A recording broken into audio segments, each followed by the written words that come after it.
Hey all, this is 012 Boku coming at you with another movie review. And I would like to say, as much as it would be morning, is if I'm drinking coffee here and I have water in case the caffeine starts making me uppity. But it's actually 3 o'clock in the afternoon. I was working out today and on a side note got into a heated debate politically that I will not get into with you guys. That did cause me some time to lose today, but hey, that's neither here nor there. And I'm continuing the action films because we are still on the action films, and I am continuing with this. We are on our next quadrilogy, and it is Boom, Lethal Weapon. Lethal Weapon. And you know what? That reminds me too. I must. I'm talking with you guys. I'm going to get my other things set up here.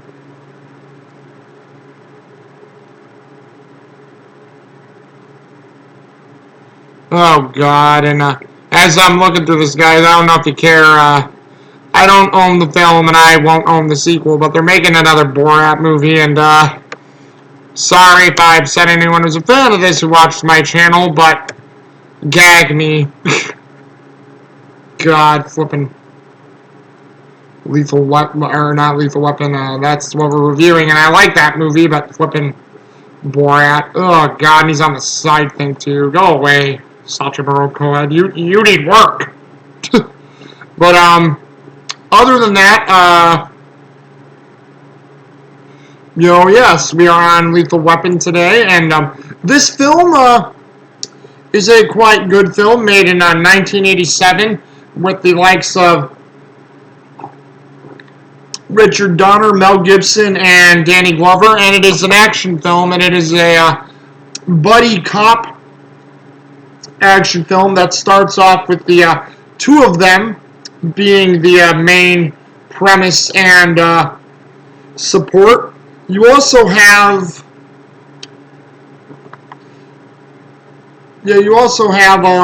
like with, sorry, I was thinking there because I'm like, yeah, what was I segueing in there? That later on they add more and more and more like friends or people into it to where this quadrilogy really becomes a family affair. And in Lethal Weapon, the main focus is Martin Riggs and Roger Murtaugh. And what we get is the film starts out where it's Roger Murtaugh's birthday, played by Danny Glover. He's sitting there in his bathtub. He's got like the gray in his beard and all these different types of things, and like because he's got a full beard, like parts are white and gray. His family comes in, they celebrate his birthday with him. They're saying happy birthday, and also like happy retirement and all these things. Or no, I forgot, like it's happy birthday because he just turned 50. I'm thinking of the third film. That's sort of the focus of the third film. But in this one, it's his 50th birthday, celebrating it with his family. They're all around him. He's like loving the idea, but he's also annoyed with it because he wants his peace and quiet time. And like everybody loves him though. You can tell this man is a complete family man. And what we get is the family leaves, and I think it's the daughter saying, Dad, you better do something about the white in your beard. It's uncool. So he like sort of looks in the mirror because I guess near the bathtub he has a mirror next to him in his bathtub for that house. It's strange in a way, but hey, I guess it works.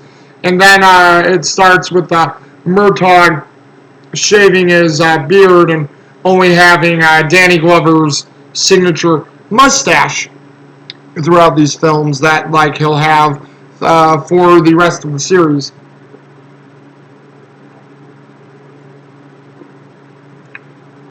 Oh man, good coffee. Sorry guys.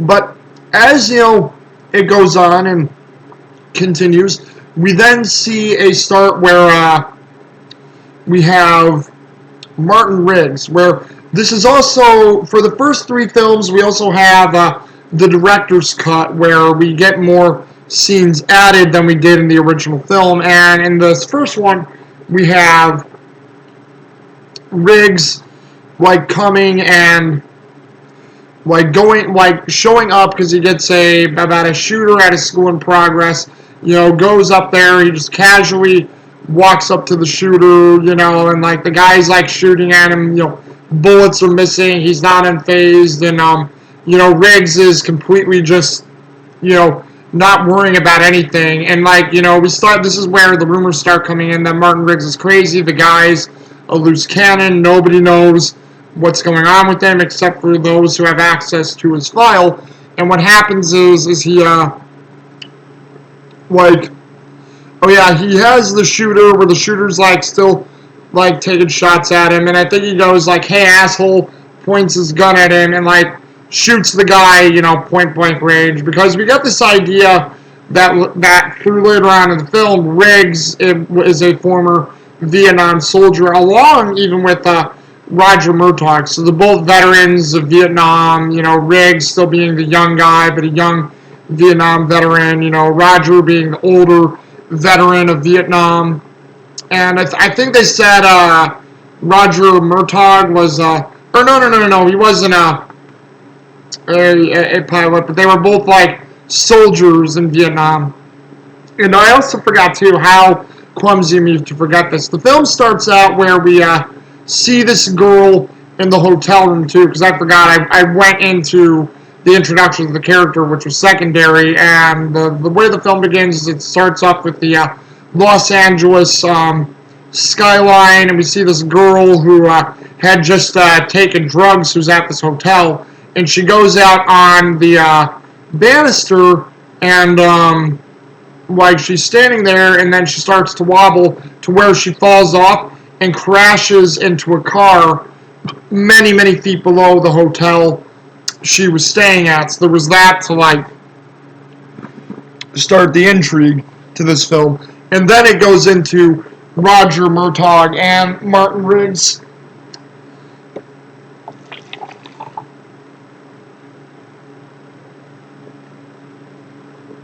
When we get back to Murtaugh, Murtaugh is sort of having people tease him about his mustache and saying, hey, you're 50 years old, how you doing, old timer, and all these things. Like, everybody throughout these films always gives, like, Murtaugh the hardest time, and, like, Murtaugh's just, like, shrugging it off, having a laugh, and at the same time, we have the chief of police of the police station in Los Angeles, oh boy, what's his name? I know his actor's name. It's Steve Kahane, I think. Steve Kahane plays him, but let's see here.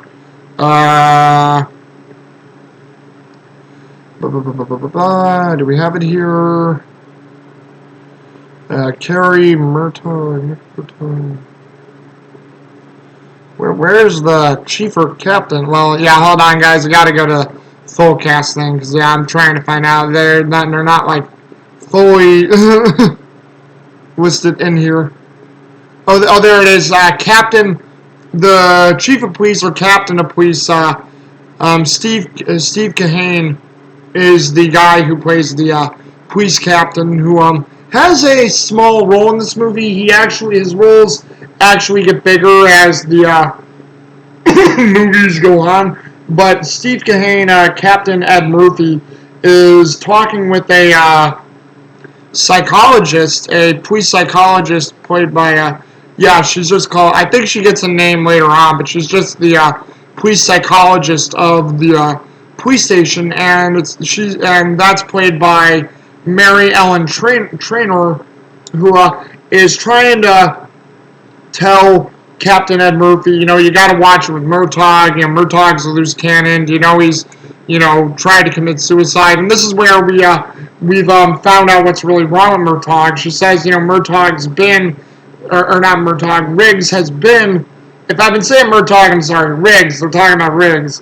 Where the psychologist is saying, Riggs has not been the same since his wife's death and all those different things, and they're trying to make things out with each other and just find out certain things with one another, and like they just don't know what to do with him because they know he's a loose cannon and he has these suicidal thoughts. But Captain Ed Murphy's like, well, look, Riggs is a good cop.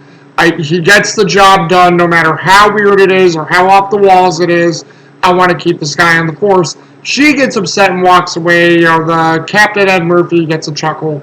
Because the psychologist is always at wit's end, and it seems like everybody gives her a hard time in these films, but hey, it's good fun, and it's awesome to see Mary Ellen Trainor, who is usually a continuing person who has a role in Richard Donner's films, for Richard Donner as a director, and he uses Mary Ellen Trainor a lot in these films.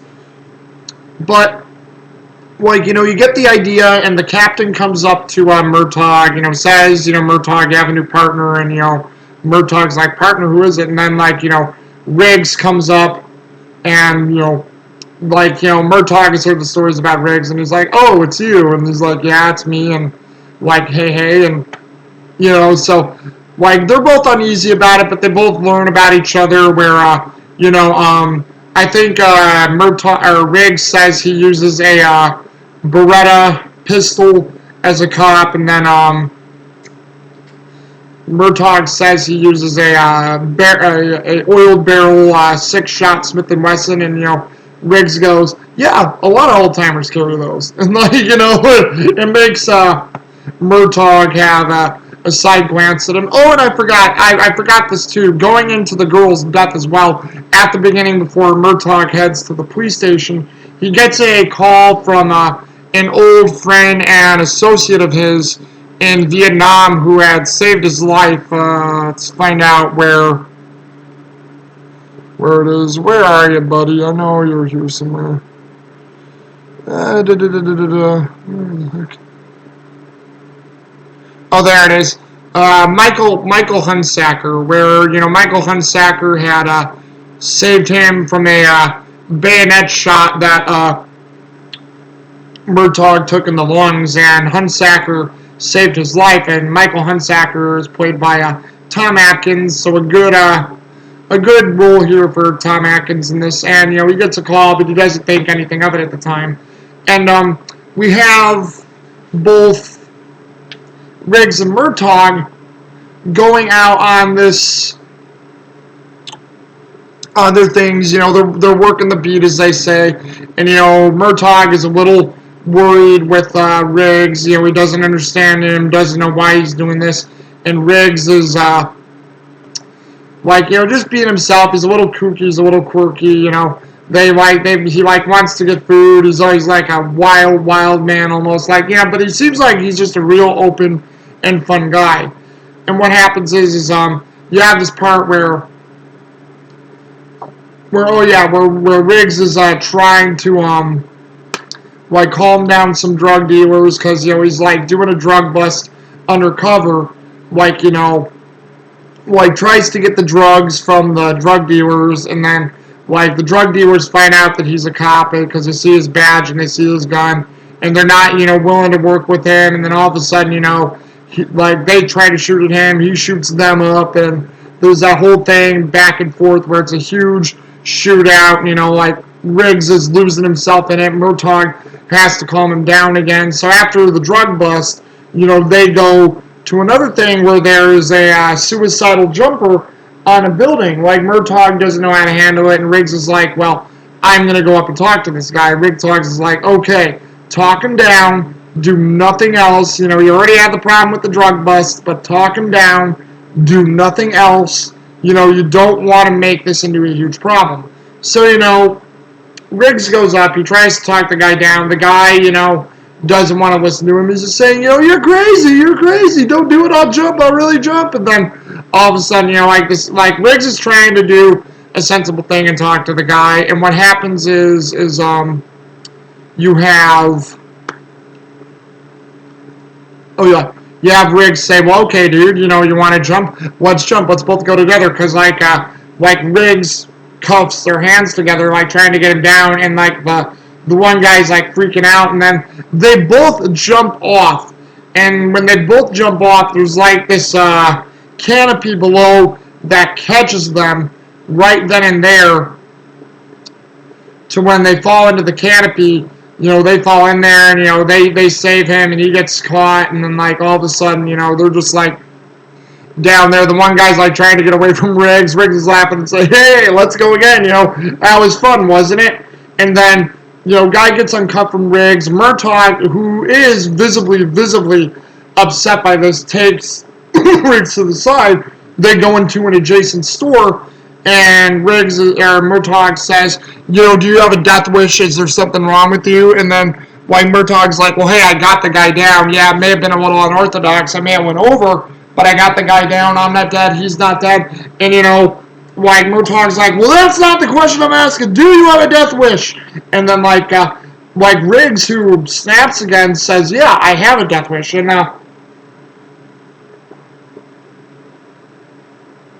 like what happens is you have like Riggs snap at Murtaugh, and he says, you know what? I go home every night, and I have a bullet with, I forget if he said he had his wife's name engraved on it or if he had his name engraved on it, and he had a bullet with that he puts into his gun, and he puts his gun in his mouth every night, and he wonders why he doesn't pull the trigger. This is freaking Murtaugh out, but he finishes, and you know what? He's like, it's the job. It is the job. And he's like, yes, you're right. I did lose my wife. I did lose as many things. I have had bad luck. But you know what? It's the job. It's me being a cop and protecting the people, which is why I've not killed myself. I'm hanging on barely, but that's the main reason why I'm doing this. And, like, Riggs leaves because he says, I'm hungry. I want to get something to eat. Murtaugh is just like, son of a bitch, because, he can't believe what he heard. And then he calls the psychiatrist, to where the psychiatrist, says, you have to be careful around Riggs, or the psychologist. The psychologist says that you have to be careful around Riggs. He did lose his wife. You are right by what you heard. He lost his wife in a car accident. He is a train wreck. He's probably emotionally unstable. You have to be careful around him. And Murtaugh's like, oh, great, this is just what I need. And where it goes is both Murtaugh and Riggs go home for the day. Murtaugh sees where, Michael Hunsaker called again, and they're trying to figure out what's going on.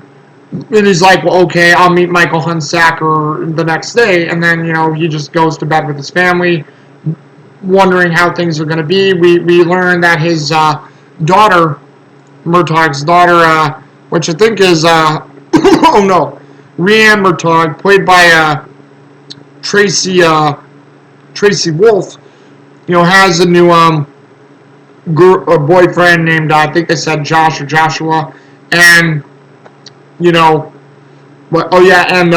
dimples and blonde hair on his face, and we get where there's all these different things going on, and it's just, family talk to him.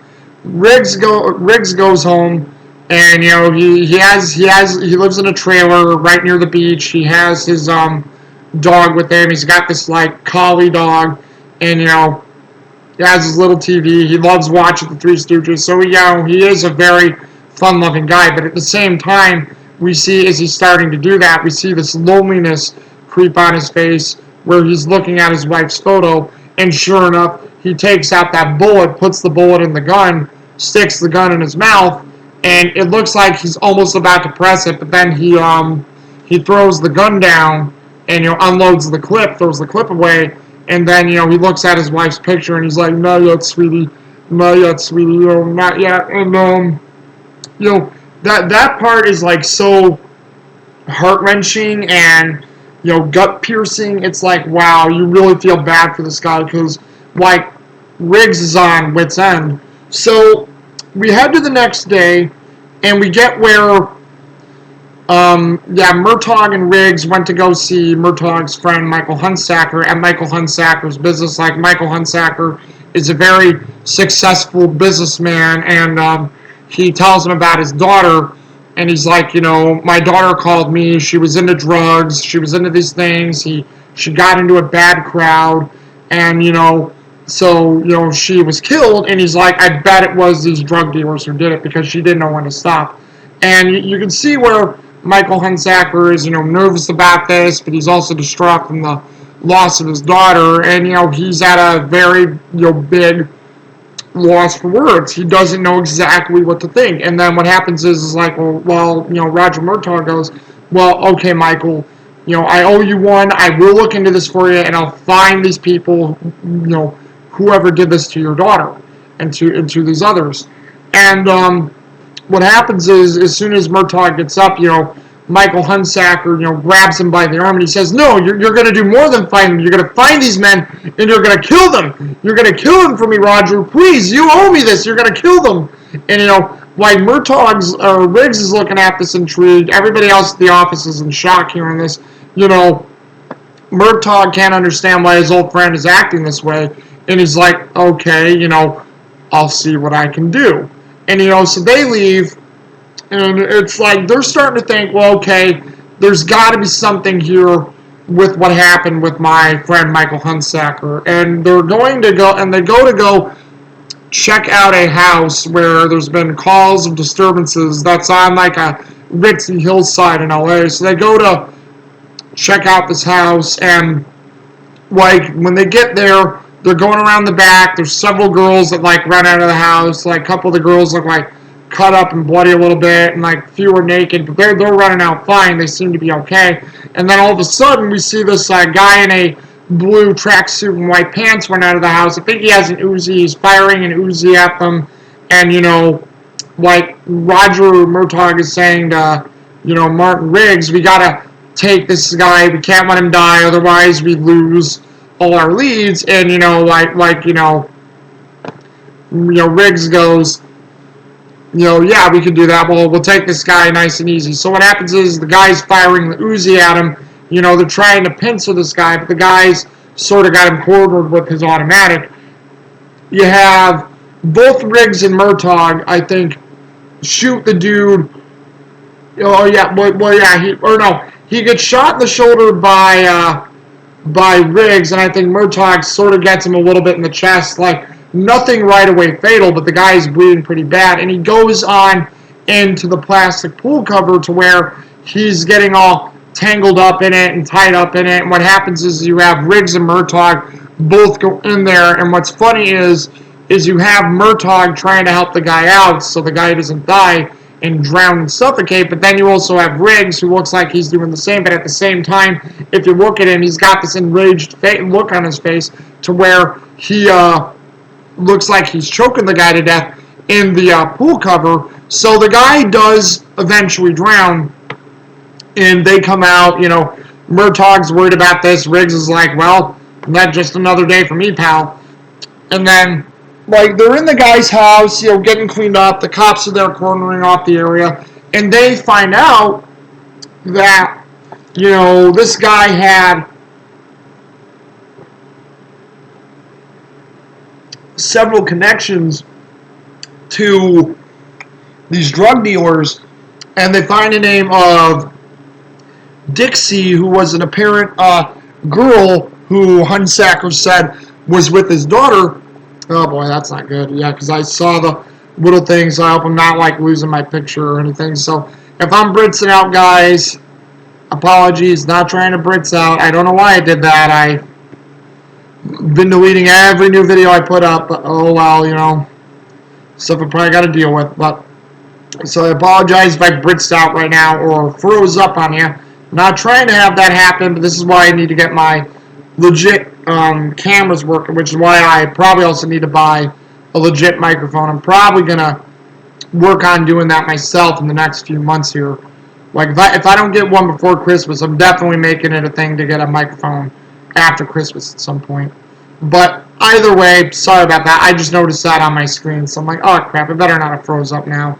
But either way, you have like them finding that name of Dixie, who was with Hunsaker's daughter the night that she died, and they're thinking, well, okay, this looks like a lead. We'll have to ask around for this prostitute, find out where she's at. Where it goes next is we see this like sleazy drug dealer entering this nightclub of some sort where there's only a few men around, and then you have this one guy come up. He's like an older gentleman surrounded by these big dudes, one being a man named Joshua, played by Gary Busey, and then the other guy is called I think it's General Morel or whatever his name is, but he's a general. He's a former general from Vietnam and I think Korea. He's played by Mitchell Ryan, and they're basically trying to make a deal to where they get these drugs, and it sounds like they're getting these drugs from Vietnam himself. And like the sleazy drug dealer, we think of these guys are all talk and they just look macho. And what happens is the general's like, well, okay, we gotta convince this dude. So he says, Mr. Joshua. So Joshua brings up his arm like that, and then like they grab the sleazy drug dealer and they take the sleazy drug dealer's lighter while he's holding the lighter in his hand, and they're having the lighter go underneath Joshua, and Joshua's not even reacting to this flame touching his skin and being there for the few minutes that it was. I mean, the most you see of Gary Busey do is like, him tense up and him quiver a bit, but that's pretty much it. Like, you can tell these guys are friggin' legit and scary in many ways, so a great way to build up a villain. And then, like, they say, well, okay, do we have to be convinced you now? And the sleazy drug dealer's like, well, yeah, you convinced me. And, like, the general's like, well, okay, you'll get your shipment, but if anything happens, you answer to us or Mr. Joshua. And he's like, yeah, you guys are Mr. Joshua. And then, like, the sleazy drug dealer's saying, you're all flipping crazies. He's like walking out of the room. So, there's just all that different type of stuff. And what happens is Murtaugh and Riggs on that very same day. I think it's the very same day. They go to see Dick, or no, it's the next day because I forgot the whole thing with the guy at the house. Took the whole day. So the next day they go try to see Dixie, to where there's these kids playing, and they get out of the car, and the kids notice the cops, and the cops are like, uh-oh, cops are to Dixie, you're gonna bust Dixie, and they're just teasing, and Riggs and Murtaugh are making jokes saying, this whole thing with Hunsacker probably is not gonna go anywhere. It's very thin, airtight, closed, thin, and they're both agreeing, yeah, this is going to be thin. So they go and they try to talk to Dixie, but as soon as they get to like near the front porch, Dixie's house exploded, and it sent. Luckily, Murtaugh and Riggs weren't at the front door, but it sent them, sprawling back, being practically thrown, and like the kids were like, whoa, that was awesome, cool, and then one of the kids say, do you think Dixie was home? And Murtaugh looks at Riggs, and Riggs is like, yeah, she had to be home. So they know something's going on because this looked like a professional hit. And when they get there with when the bomb squad get there, and they're trying to question people in the area, like the guy who found the bomb saying, it was a professionally made bomb. This wasn't no homemade thing, but it was a professionally made thing. Some, heavy hitters did this. And then, Riggs looks at it and says, we had something like this in Vietnam or similar to it, but they're like, well, that could be something, but is it the full thing? And then what happens is one of the kids, little black kid named Albert, saw a good description of the guy, but then, he didn't want to get in trouble by the cops, and the cops, and Riggs and Murtaugh, all of these guys were saying, well, no, we're not going to arrest you, Albert, we're not going to get you in trouble, would you like ice cream, we'll get you ice cream, and, you do all this, and you tell us what we need, and we'll help you out and it'll be hunky-dory. So Albert gives them the information of the guy, tall, blonde, I think he said he had, cratered face, so they're, saying, okay, this guy had dimples on his face. And then he goes, the guy also had a tattoo on his arm. And they're wondering if, Albert can describe it. So they're trying to get a stenciler to draw the tattoo. But all Albert says is, we had the guy a tattoo. We had one like that. And he points to Riggs' arm. And Riggs looks at his tattoo. And he's like, well, oh great, these guys are soldiers, so back, let me get my headset here. Like a boa. But yeah, I'm back, and so they're like knowing that they're dealing with pros. So basically, what happens is Murtaugh and Riggs go to see Michael Hunsaker on the day of his daughter's funeral, and Murtaugh or Riggs is just looking outside, trying to find out what's going on, or not find out what's going on, but he's watching and waiting to see if anything happens, because he probably thinks Hunsaker's a liability, which is a good thing to think at this point, and they're gonna take him out. But you have Roger Murtaugh talking with Michael Hunsaker, and he's like, okay, bud, we've had all this weird shit happen. Tell me the truth about what's going on. And then you have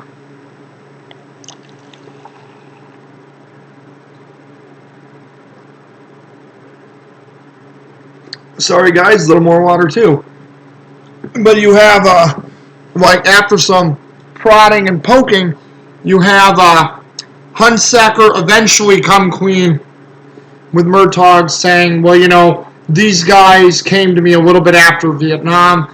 They wanted to run illegal drugs, use my company as a front, do all these different things. I didn't think it was going to get this bad, but, it was. They were paying me good money for it. It wasn't a huge thing until my family got involved, and, it just, created all these different things. And, Hunsaker's like, Roger, I can't keep telling you this. I have another daughter. They could go after her. I don't want her being killed. My life could be in danger too. I gotta stop talking to you. And Murtaugh's like, it doesn't matter. I want to know when the shipment comes in, when these guys are gonna do it, how many of these guys there are. You have to tell me. And Hunsaker's saying, you're not gonna be able to stop these guys, Roger. These guys are pros. They're better than we were. And while Hunsaker is saying this, you have Joshua come up in a helicopter to where he's the sniper of it while somebody else is driving it. And they basically shoot up Hunsaker, killing him. Murtaugh jumps out of the way so he's not shot. And then, Riggs spots the helicopter, starts chasing after him, and shoots at it, but they don't stop him. And then as the helicopter's flying away over the ocean, you have Joshua saying, General Sir, we took out Hunsaker, and but the thing is, we may have two other problems to deal with, because they noticed both Murtaugh and Riggs there. And at that same night, you have Murtaugh or Riggs on his way home to where he sees a prostitute on the street, talks to the prostitute. The prostitute's like, hey, bud, hey, you want to have a good time? And he's like, no, I don't want to have a good time like how you're thinking, but you know what? Would you like to come home with me? I'll pay you the full thing. I'll pay you full for what you need for the services, but you just want to come home with me and watch the Three Stooges. And she thinks it's a joke, but he's being honest and actually really genuine with her. And she actually agrees to go home and watch TV with him. And, it's a cool little scene, and you don't actually see this in the theatrical edition, but the reason Richard Donner said he wanted that there is because that leads to the next night to Murtaugh and Riggs' plan, to where Riggs and Murtaugh are actually on a street corner, where he's trying to ask a prostitute, because, it's apparently near the area where these soldiers hang out. And while he's saying, talking to the prostitute, we have Joshua and a couple men come out near this car, and Riggs gets blasted with a shotgun, sent into a shop. And what happens is you have the other cops who are on the stakeout, a few other cops who are on the stakeout come out of nowhere. They're trying to get to Riggs, and what happens is they know something big now is going on, and this definitely is a threat, besides Hunsaker being killed. So, they have this idea of what's going down, but what happens is you have I think isn't it Tracy? Or no, it's Trish Murtaugh, played by Darlene Love, who I should have mentioned earlier, but yeah, Trish Murtaugh's played by Darlene Love. she comes out of nowhere, she calls Roger and says, Roger, you need to get home. Something bad has happened. So both Murtaugh and Rig clamor on home, and Rig is saying, hey, for everybody else who wants to put me down as I died. Let nobody know that I lived, because Rig has an idea that they won't do anything else big if they know, one of the men that were chasing them were down. So, the military, get that through their police CB radio, and the general and Joshua and all the other men are happy. We also get where, Rig and Murtaugh get home, and we found out that the boy, Joshua, that, let's see here, what's her name? Rianne was dating, was in fact the Joshua who is one of the villains in this movie. So they basically threatened to say, come alone, no cops, no weapons, just come alone and we'll give you your daughter back. So, Riggs and Murtaugh, since they think Riggs is dead, they have this plan of a sneak attack where, Roger goes down, and we have, Rig jump out of the back of the car that he was in, and he goes to find in a crested hill where there's enough range to do some shooting. And what happens is you have, Murtaugh meet with all the men.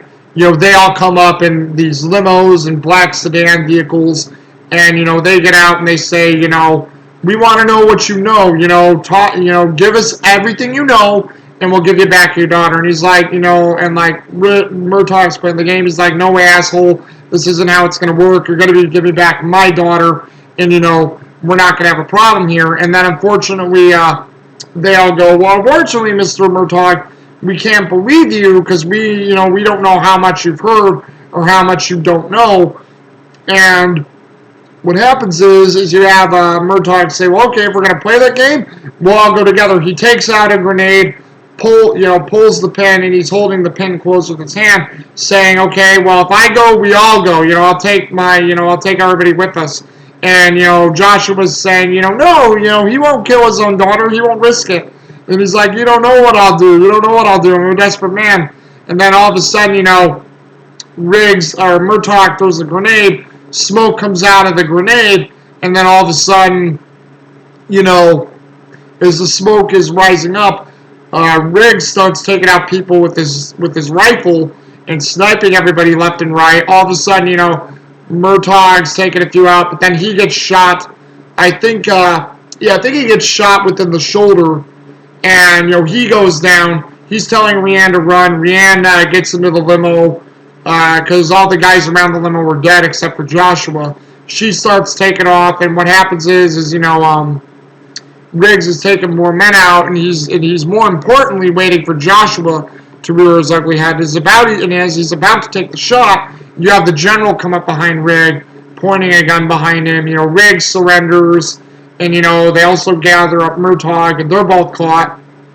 And Rianne's trying to get away, but they're using the helicopter to basically dust her and cause her to crash. So they once again have recaptured Rianne, and it's all looking bleak. So they take them back to their hideout. Both Riggs and Murtaugh are being tortured. Riggs is being tortured by Al Leong and Joshua for questioning him. I don't think it's Al Leong. I think it's because we recently played a game where we mentioned the character, which I think it's Mr. Endo is his name. And you have Endo torturing Riggs, but Riggs is trying to tell Endo and Joshua that you got to know something, because if you don't know something, Endo, Al Leong. So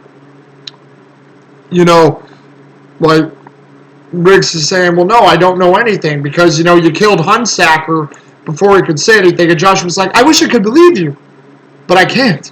So we have to try everything. So Riggs, who's under a leaking pipe that's getting all over his body and leaking water down his body, they're using an electrical, like, defibrillator almost device to electrocute him and torture him.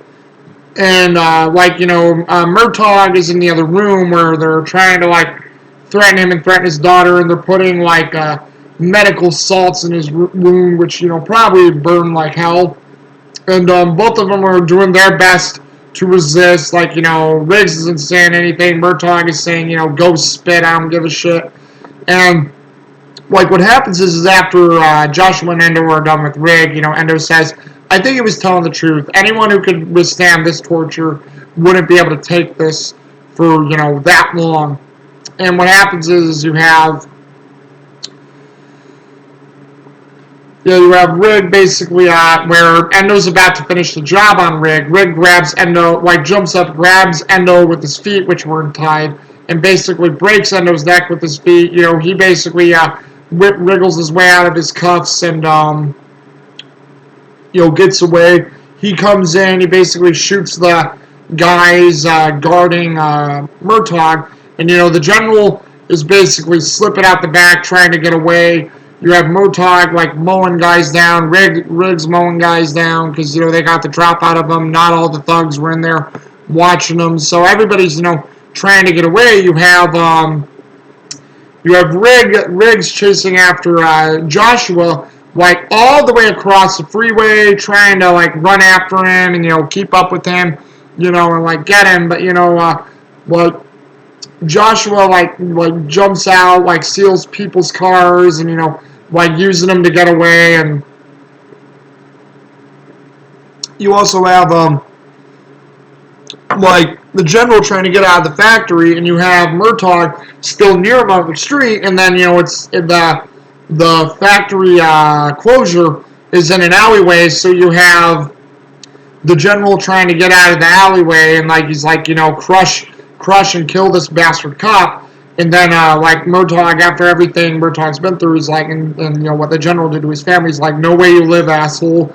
No way. So there was a part of the film where both Rig and Murtaugh were having fun on a shooting range, just, like, testing each other's skills, where, like, an old thing that, Murtaugh would do in Vietnam, he'd, like, crack his neck like that, and he'd, like, point the gun, and boom, in one shot and killed the driver. The general's trying to get a hold and control the car. The car flips over, and what happens is the car gets damaged, and the car's like leaking gas, and you have the general had grenades in his car. So you see how the fire's getting into the car, and you see how these grenades are headed to the fire are headed to the gas. The general's trying to like get a hold of the grenades and throw them out, or at least get out of the car, but he can't. So the car explodes, killing the general as well. So most of the men are dead. The general's dead.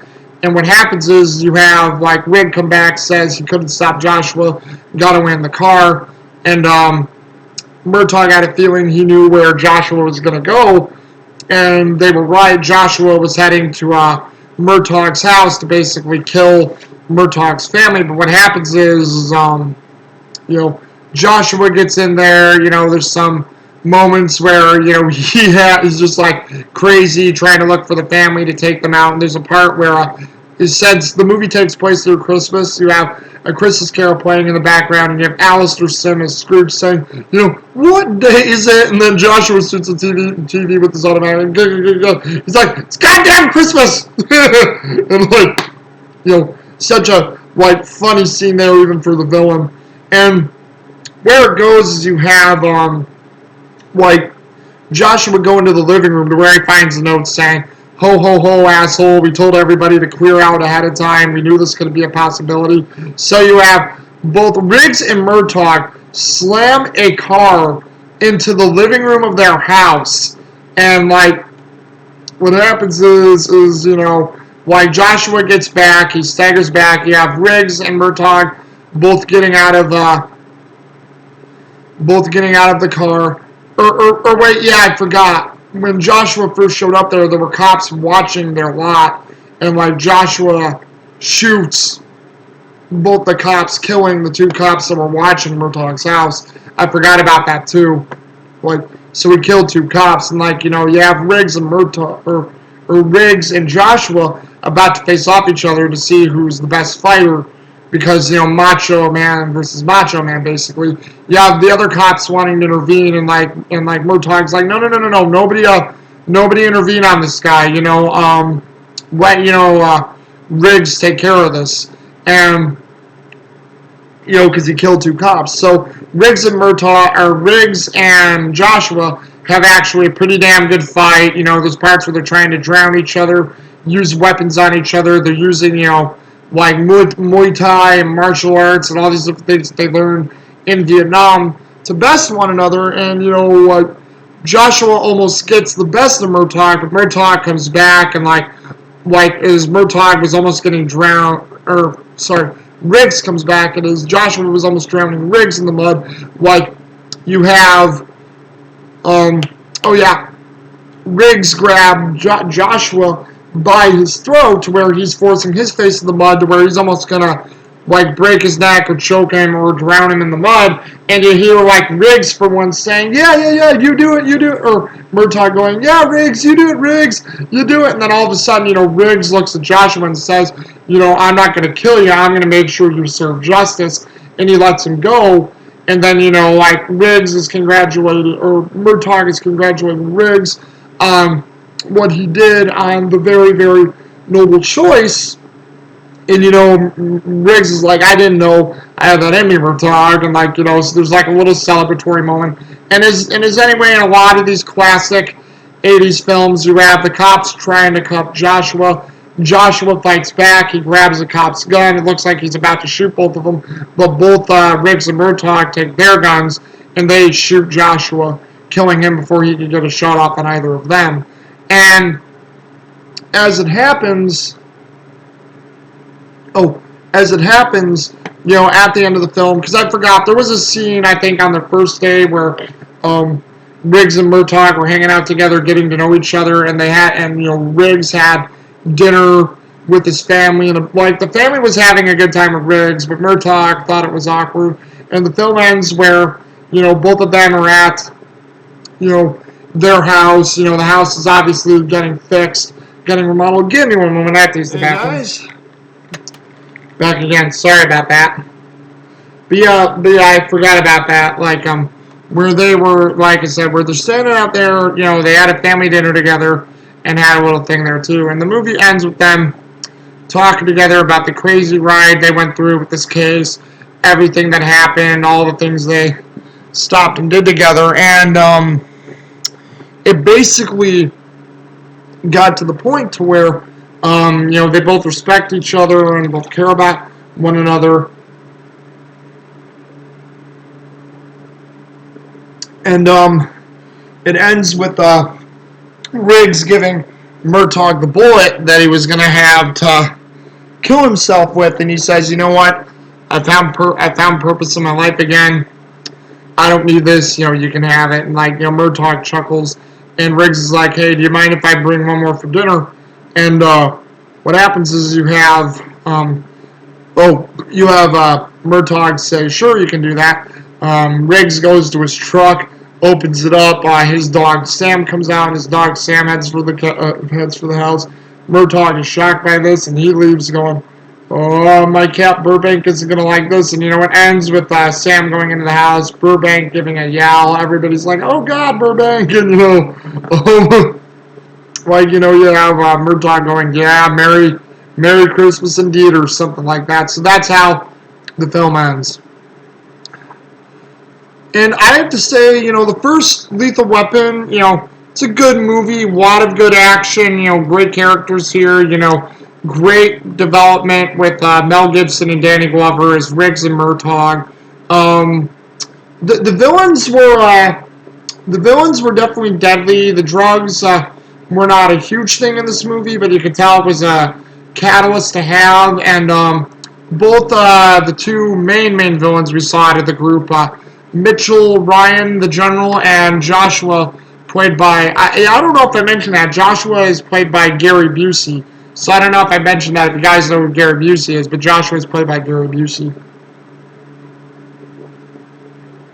And, they both did a great job. Both were intimidating people. Both were definitely evil people if they were willing to go this far to sell the drugs, And it was a great setup. You had a great 80s orchestral and rock music throughout this movie. I think it's Michael Kamen, because I was always saying Kamen, but it's Michael Kamen who I think does the.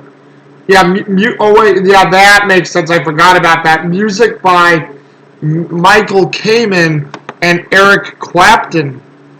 Eric Clapton and Michael Kamen. So what a friggin' collaboration that is. So great 80s rock score throughout this movie. Great direction by Richard Donner. Really awesome of him to make this action film and the three others that come. And the continuity in these films are great too. So you'll like what comes afterwards. But Lethal Weapon, the first one, I give a solid 8 out of 10. It's a good film. It's a great, enjoyable movie.